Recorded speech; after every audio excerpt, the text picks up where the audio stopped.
Welcome everyone. I see more people coming in. We are just taking a minute and we'll be starting soon.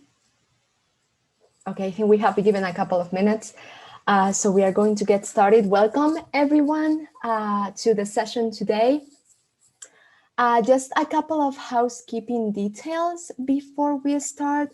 You can see that your microphone and your camera are disabled, so please keep them that way during the session. And then we will have a Q&A at the end of the presentation so that we can go through your questions and see what are your main thoughts. So you can send your questions for that through the Q&A feature, if possible. We will be monitoring the chat as well. But if possible, please do submit them through the Q&A feature. And then just to let you know, the session is being recorded, so it will be later available in our YouTube channel if you want to rewatch it, take more notes, etc. So let's begin for today. My name is Sandra Gomez, and I am joined today by Victor Thomas, Associate Director of Undergraduate Admissions at Washington University in St. Louis, and by Zach Klusinski, Assistant Director at the Office of Undergraduate Admissions in University of Notre Dame. I will be passing the lead to them just in a minute. But before that, I just wanted to let you know a little bit more about us. You probably know us already. We are Education USA. We are a center and a network of advising centers all around the world. In Spain, we have 2 centers, one in Madrid in the Fulbright Commission and another one in Barcelona in American Space. And our purpose is to offer you accurate, comprehensive, and current information, higher education opportunities in the US. So we do a lot of sessions like this that you can find on our website. We create a lot of content and resources to help you navigate the US system for both undergraduate and graduate studies. We do also individual advising, consultation over email. We have specific programs like the Competitive College Club. And what is important, all of these services are fully free. We are a public center and we are here for you to, as I was saying, help you navigate this system to be able to study in the US. We kind of conceive the process of studying in the US in these 5 steps that you can see on the screen, and you can find a lot of information about them both in our website and also in the General Network website that you can see, that you were able to see in the beginning slide. So basically today we are focusing on that research your options step, which is basically the way to lay the foundation for the rest of the process. Because once that you research your options, identify which schools are the best fit, that is what we are going to be talking about today, that kind of establish the foundation, as I was saying, for the rest of the process, financial aid, preparing application, etc. So we are going to be focusing on that step today. And I wanted to remind you as well that on our website, you have a lot of resources for it. Research your options, resources, tips, strategies. So make sure to take a look at those. And I think I'm going to pass it on to Victor now to start with the presentation. Great. Thank you so much, Sandra. And thank you everyone for joining tonight. It's the morning in St. Louis right now, but I know that you're several hours ahead. Again, my name is Victor Thomas. I work in the admissions office at Washington University in St. Louis. And for the first kind of half of our presentation, I'm going to talk about finding your fit and ways to explore different types of college and different characteristics of college, right? Because what is right for one student is not always right for another student. And so, as Sandra said, in this first stage, doing that research is really, really important. And then I'll turn it over to Zach, who will talk about a practice in many US university college admissions offices, which is called holistic application review. And it's basically the idea that that you are submitting an application that is more than just a test score or more than just a grade point average. You are a whole person, and we are going to look at lots of different parts of your application and of your story. But to start with finding your fit, if you can go ahead, Sandra, on the next slide. What we'll cover today, and we'll save Q&A for the end, we'll talk about different school options and specifically look at the academic structures of different types of US colleges and universities. We'll talk a little bit about financial aid and scholarship opportunities as you're thinking about step number 2 with EdUSA. We'll talk a little bit about the ranges of selectivity, meaning how hard is it, how competitive is it to get into a particular school. And then perhaps most importantly, I'm happy to be able to share some great resources for you. Education USA is fantastic, and nothing beats the one-on-one support that you can get from your advisors. But they aren't always available every hour of the day, right? And so it's important to, and I think that this is part of the college search experience. You'll notice that I use the word experience and not process, because I think process suggests that there has to be one particular outcome that is successful, right? When that's not really the case, right? First of all, lots of college applications, colleges are unpredictable with their admissions outcomes.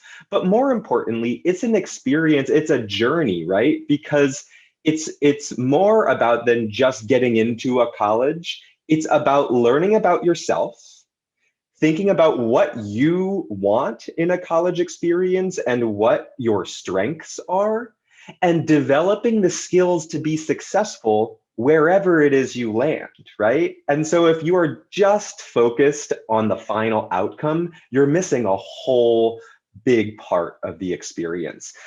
So I'm happy to share some resources at the end so that you can kind of do that reflection on your own too. So let's go ahead and get started here. The first kind of area that I wanted to touch on are different school options. And what you'll see here are just different kind of descriptions or categories of schools. I think the most important are in orange all the way on the left, the different types of universities that are available, right? Everything from colleges, and liberal arts colleges are generally smaller institutions, to research universities. In the US, there are also differences between the number of years that you spend in university. And for you all applying as students in Spain, you might be focused more on 4-year institutions, right? Which is what both Notre Dame and WashU are. There are also some universities that specialize, right? It could be a university that is specializing in STEM, in science, technology, engineering, and math, right? It could be an art or fashion institute. So if your academic interests align with those areas, that starts to narrow your search down a little bit already. In the middle, you'll see that in the US, there are both private institutions and then public institutions or state institutions. The difference is really most important for US citizens, because public and state institutions generally will have a different tuition for students who are from that part of the United States. And then lastly, in terms of demographics, there are different types of institutions that serve different populations in the United States. So something that is increasingly popular are historically Black colleges and universities and Hispanic serving institutions. Perhaps you are interested in a women's college, right? There are some great women's colleges. Neither Notre Dame or WashU is a women's college exclusively, but if you are a young woman and want to be surrounded by other ambitious young women, a women's college could be really great for you. We can go on to the next slide. So again, similar to just the kind of school types, it's important to think about the academic curriculum or the academic program. There are some schools that are, and I'm looking right now at the middle kind of section, that have what's called a core curriculum.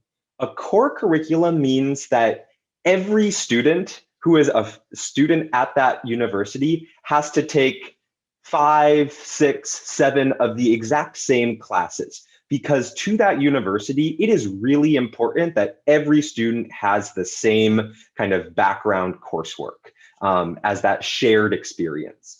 Now, on the other end of the spectrum, there are universities that have a more flexible curriculum. Sometimes there are no requirements, just whatever you are majoring in or studying as your specialization. And sometimes there are requirements, but they aren't specific classes, they are broader areas. So every student has to take some foreign language class, but it could be French or Arabic or Chinese, right? And then lastly, academic calendars could be different. Many US universities operate on a semester system, which means you start in August or September, and your first semester is over in December. And then you start again in January, and you go until May or so. There are some universities that have trimesters or quarters. And if that is something that you're interested in, or you think that you would excel academically, you should look for those types of institutions. We can go to the next slide. All right. So beyond academics, there is so much more to explore about universities and colleges. And so it's really it's really important to remember that anything that is important to you, you should make a criteria, right? It doesn't matter if it's not as important to your friend, right? Maybe your friend doesn't care whether you are in a major city or in a more rural area, but you really want to be in a city, right? That's important. So you should use that to kind of inform your process. So the location of where a school is, the size of universities in the US ranges from 1,000 students, maybe even less than that, to tens of thousands of students. I think that some of the largest undergraduate institutions have 15, 20,000 undergraduate students total. Of course, the geography too, so beyond just whether it's in a city or in a more rural area, whether you are looking at a school that is a university that is on the East Coast or in the Midwest, like Notre Dame and WashU, or perhaps in California, where there's really sunny weather a lot of the time, that could be something that's really important to you as well. Can go on. Okay, here's a really fun part. 80% of the time that you will spend in college is spent outside the classroom. And we call this student life, right? Activities, extracurricular hobbies, and student organizations and societies. So it's important to do some research about these characteristics too. Does the school have the types of clubs and organizations and teams that you are interested in? Does the school have a spirit around athletics? Some schools are really big with that. Notre Dame is certainly one that is very big with its American football school spirit. But WashU, we still have a football team, but it's not the same kind of experience. You go because you know the people who are playing and they're your friends, and it's, you know, it's still a lot of fun, but it's not the thing that every single student does on the weekend. In terms of residential life, what the kind of dormitory structure or the residence hall structure is like. Do all first-year students live together? Do you live with upper class students who can help mentor you? You should look at things like student happiness surveys and the social scene at schools. And I will share, again, some resources where you can actually explore some of these topics. Something that is increasingly important to our universities as well is student and faculty diversity. And that comes in many, many forms, but we like to think that it very much starts geographically, right? Both Notre Dame and WashU are proud to have students attend from all 50 states in the United States, but as well, many countries internationally, and especially talking to you now, that international student perspective is so important to our communities because you can bring a perspective that many US students have not encountered before. We can go on. Okay, cost. So once you've done some of that initial research and you're starting to think about step 2 and the cost, it's important to do a lot of research and have really honest conversations with your Education USA advisors and with your family as well, because there is a cost to higher education. Both the University of Notre Dame and Washington University are fortunate enough to have financial resources to do something that's called meeting 100% of demonstrated financial need, including for international students. That means that based on your family's income and financial circumstances, if you need any financial aid to attend our universities, we will cover 100% of what that is. It doesn't mean that you won't be expected to contribute something, but we will cover whatever the remainder is. In addition to that, schools do have scholarships that you can apply to, and student work study jobs, so you can get a job working on campus that contributes to your tuition. But as you can see on this slide, there is a lot more to financing a college education than just the tuition cost, right? You're thinking about your room and board, you're thinking about any activity fees, you're thinking about the cost of traveling. And again, WashU and Notre Dame are really lucky to have the resources to support all of these expenses. But it's important for you as you're doing your research to consider them all in case the schools that you end up applying to might not have the same financial aid programs. We can keep going. Okay, and I kind of flipped this around. I'm sorry, I kind of talked about this earlier, but just to go into a little bit more depth. Again, I was talking about the percent of financial need that is met. In addition to that, there are merit scholarships that sometimes you can apply to, and then there are loans that universities will help you find the best loans that are that have a good interest rate, so it's not overwhelming when you graduate. There are also scholarships that you can earn outside of an institution, and almost all institutions will accept those. And then most importantly, when it comes to thinking about financial aid and scholarships, I highly encourage you to look at a resource that every US university and college is required to have on its admission page, which is called a net price calculator. This basically allows you to enter information about your family's financial circumstances, and then it will calculate how much you will be expected to contribute, and as a result, how much the university will be able to contribute and support you with financial aid. So it's always good to look at that net price calculator. Again, every college and university in the US is required to have it somewhere on their admissions website. All right. We've kind of talked a little bit about this already, but one more thing to keep in mind in terms of resources once you are a student at university is the advising system and also support outside of academic advising. Does this school have healthcare and especially mental health resources?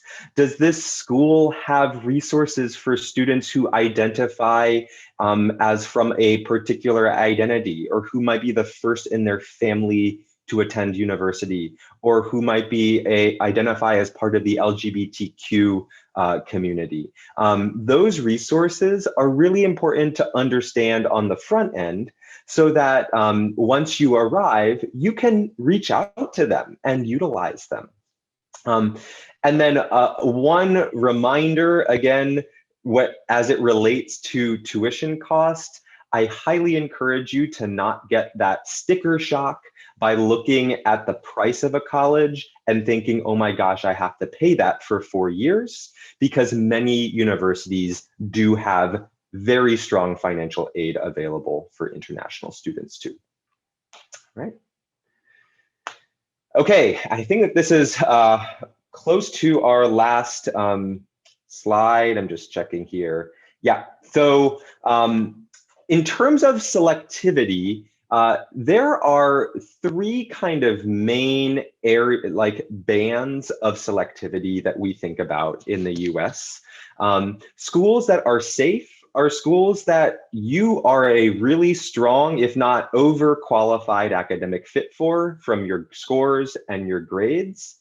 Schools that are a match, where it could be kind of a 50-50 chance whether you would earn admission. And then schools that are reach schools, which means that admission is highly selective or competitive, and it's unpredictable if you will be offered admission. It's important to work with your advisors to include universities in every single one of these tiers, because you don't want to apply only to reach schools, because what happens if you don't hear back good news from any of them, right? You want to make sure that you have some safe schools, some schools that you are a really strong match for, and that it could go either way, as well as those reach schools. You can go on next. There are also a couple different rounds in US universities, and these can get confusing. So it's really great that you have Education USA advisors supporting you here. I want to talk about early options, because they are increasingly popular, including with international students. There are 2 main types of early rounds with US universities. Early decision, that word decision, means that you are committing to that school and saying, if you offer me admission, I will enroll because you are my first choice school. Early decision is only a good option if you know that a particular school is exactly where you want to be, because you will be expected to enroll if you're offered admission. There's another type of early round. Oh, and I should say, Washington University does offer early decision. There's another type of early round, which is called early action, which is not binding. And University of Notre Dame offers early action. It's a specific type of early action, but it's an early action, which means that you apply early, just like you apply early through early decision, and you hear back early, but you are not committed to enrolling. And that can be useful if you want to keep your options open. Of course, there are rolling admission deadlines, as well as the vast majority of students who apply to US universities apply to a non-binding regular decision round. You can go on to the next one. All right, so here are some tips before I transition to some resources for you. Really take some opportunity. Like I was saying at the very beginning, to think deeply about what is important to you and what type of experience you want.